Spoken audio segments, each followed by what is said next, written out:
Oh no,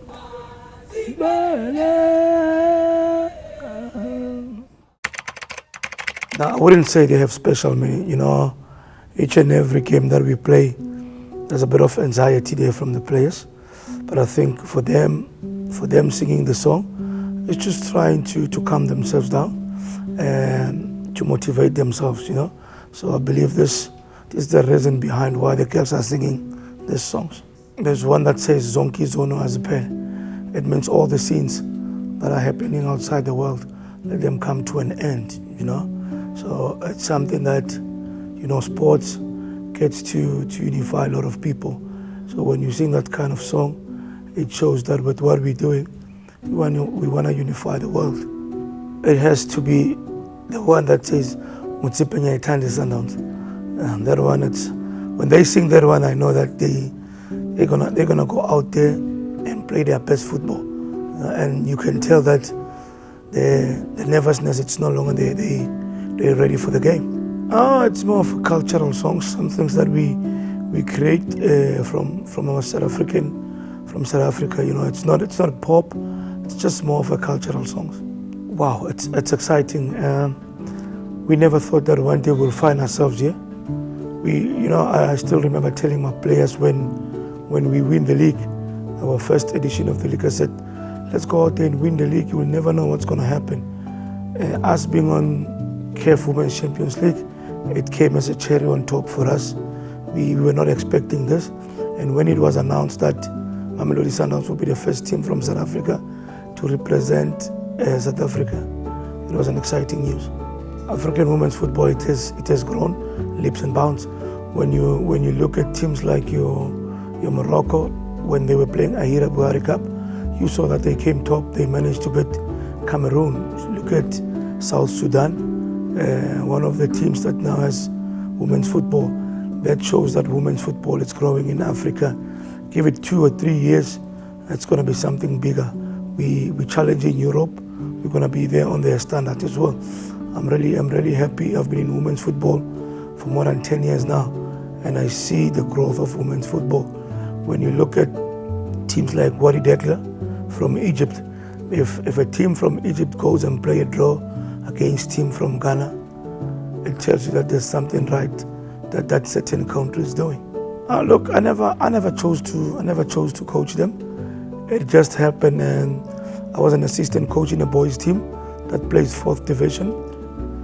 Since I was an assistant coach, there was a team in Mpumalanga, which was called Detroit Ladies back then. So they never had a coach. So their owner, he gave me a call and said, please, would you mind to come and coach the ladies for us? And I was a bit skeptical, and I was like, ladies, how am I going to treat them? And I was like, okay, why not? I've got a head coach position. Let me go out there and see what can I offer. When I got there, we've won the league first season. We've won the league with my team. And to me, the treatment was still the same. I've never changed the treatment. I treated them like the way I treated boys. No, believe me, girls can play far better than boys. The good thing about girls is that they listen, they are coachable. With boys, it's a bit difficult. You have to instill that thing for several times. With girls, to be honest, I was taken by surprise. First job at the ladies team, you get to win the league, you get to instill your philosophy. They grasp the philosophy very, very quick. Even when I got to Sundowns, it only took me a year for a team to understand the manner in which I want them to play. So basically, girls can play football far better than boys. Now look, if you follow Sundowns ladies football, you would know that we are a free scoring team. I really don't know why on this tournament we're not converting the chances that we create. You look at our first game against Vihiga Queens, we created a lot of chances, but we never converted them. A game against Rivers Angel, not too many chances. I think we applied more of a defensive unit. We worked more on our defense on that game, which it worked wonders for us. Game against AS FAR, we attacked, created 4 or 5 opportunities, we never converted. Game against AS FAR, we created chances, but we're we're not that clinical up front. The semi-final game, we played one of the best football we've ever played, but still we couldn't convert. I'm hoping that the girls are leaving the chance for the finals, come the finals, then convert all the chances that we create. We're not a team that rely more on defense, but we attack a lot, and hoping that it will change in the finals. Yeah, it was a very intense game for us.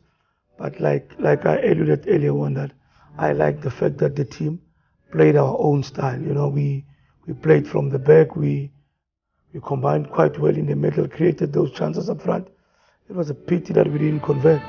But Malabo Kings, very, very strong opponent, physically strong, strength-wise, they bulldoze us away from the ball, but which it's something that I said to my players, we don't have to go in contact with them, just got to keep the ball, which is something that we did marvelous. You saw Malabo, they also gave us a run for our money. They were there in that game, they died in that game until 120 minutes where we've won the game through the penalties. But I believe the girls, they've showed character.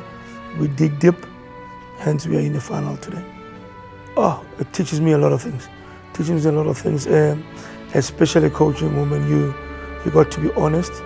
You got to give them love, even though they know I give them tough love.